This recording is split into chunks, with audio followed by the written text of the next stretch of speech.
नमस्कार साथियों मैं हूं मुकेश सर और स्वागत है आप लोगों का पुनः एक बार स्वरोजगार अमीन क्लास में। साथियों, आज हम सब इस वीडियो के माध्यम से जानेंगे नक्शा के बारे में। नक्शा किसे कहते हैं, तो हो जाइए तैयार और आइए जानते हैं नक्शा के बारे में।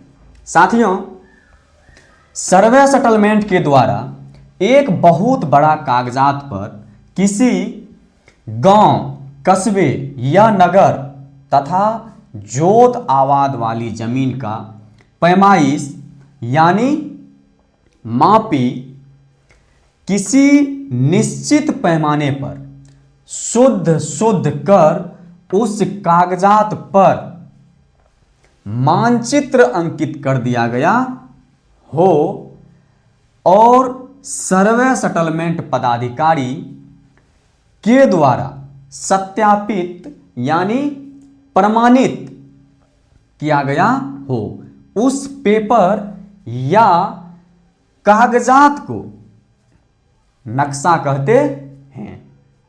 साथियों, यहां कहने का तात्पर्य यह हुआ कि सर्वे सेटलमेंट के द्वारा अमीन साहब को एक बहुत बड़ा ब्लूप्रिंट कागजात दिया जाता है और अमीन साहब उस ब्लूप्रिंट कागजात पे किसी गांव, कस्बे या नगर के जमीन का किसी निश्चित पैमाने के द्वारा शुद्ध तरीका से माप कर उसका मानचित्र अंकित कर देता है और उस कागजात को सर्वे सेटलमेंट पदाधिकारी के पास दिया जाता है और सर्वे सेटलमेंट पदाधिकारी उस कागजात को सही तरीका से जांच पड़ताल कर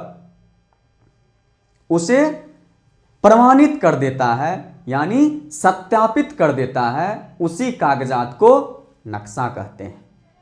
साथियों, नक्शा पर निम्नलिखित प्रकार के चिन्ह अंकित रहते हैं, जैसे नॉर्थ लाइन।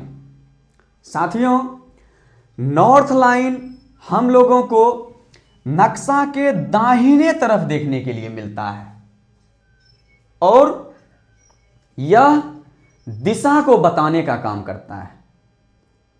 साथियों, हम लोगों को डायगोनल स्केल भी देखने के लिए मिलता है नक्शा पे, जो कि नक्शा के निचले हिस्सा में मिलता है, बना हुआ रहता है। साथियों, दाहला का चिन्ह भी देखने के लिए मिलता है, जो कि नक्शा के चारों तरफ डिजाइन के तरह बनाया हुआ रहता है। सड़क देखने के लिए मिलता है, कुआं मिलेगा, चंदा मिलेगा, बम्बा मिलेगा, 3 सीमानी पत्थर देखने के लिए मिलता है, 4 सीमानी पत्थर देखने के लिए मिलेगा, तिमेरा मिलेगा, चौमेरा मिलेगा, नदी या नाला, नहर इत्यादि बहुत सारा कुछ देखने के लिए मिलता है।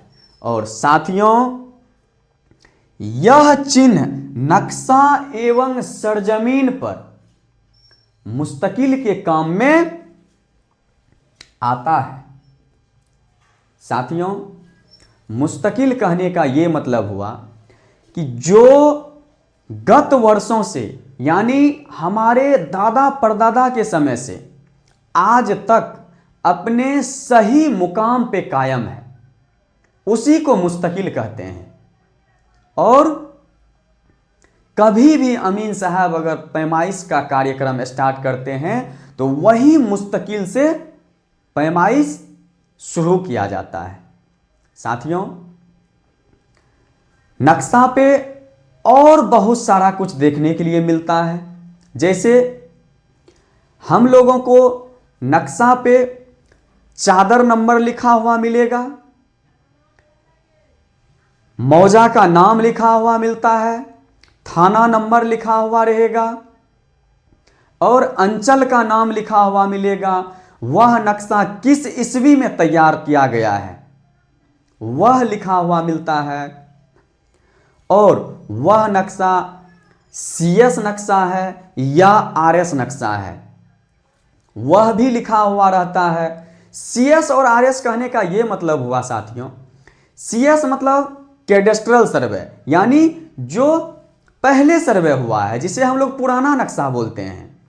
और RS कहने का यह मतलब हुआ रिविजनल सर्वे, जो अभी हुआ है, यानी कैडेस्ट्रल के बाद जो सर्वे हुआ है उसे हम लोग रिविजनल सर्वे यानी RS नक्शा बोलते हैं।